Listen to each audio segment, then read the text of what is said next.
involving a police officer leaves one man dead and a robbery victim clinging to life. Good evening, everyone. The shootings happened half a block from MacArthur Center. Police officer patrolling on Plume Street heard shots being fired from a robbery in progress. The two suspects ran toward the officer and the gunfight began. Just into the newsroom, the identity of the suspect killed. He is 19-year-old Marlon Sanders. The other suspect, 18-year-old Brighton Alderman, faces a list of charges.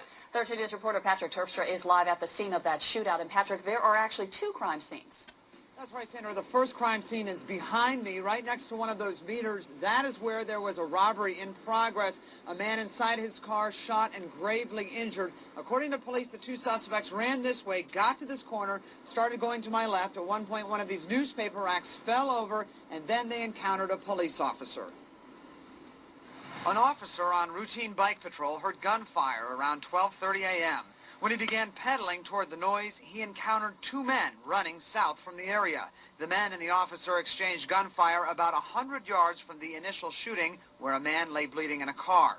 The officer shot and killed one man. The other man surrendered unhurt. The officer was not injured, and we certainly are very grateful for that. It could have had a much different ending. Officer Chris Amos knows that firsthand.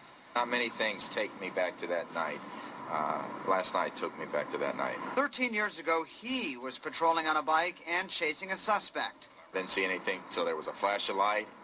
I thought to my chest, and you know, as I go down, there's a second flash, and that round went through my leg. On the ground, bleeding, Amos fires a shot at the suspect, hitting and killing him.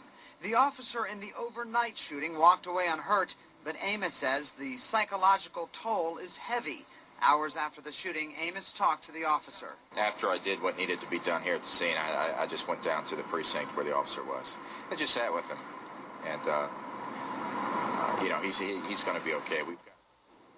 And again, there are two suspects in this. 19-year-old Marlon Sanders, he was killed and reportedly did not comply with the officer's commands. 18-year-old Brighton Alderman, he did comply with the officer's demands. He was not shot, nor was he injured in all of this. Again, there is a robbery victim. All we know about him is that he is a male, and he is in extremely grave condition tonight.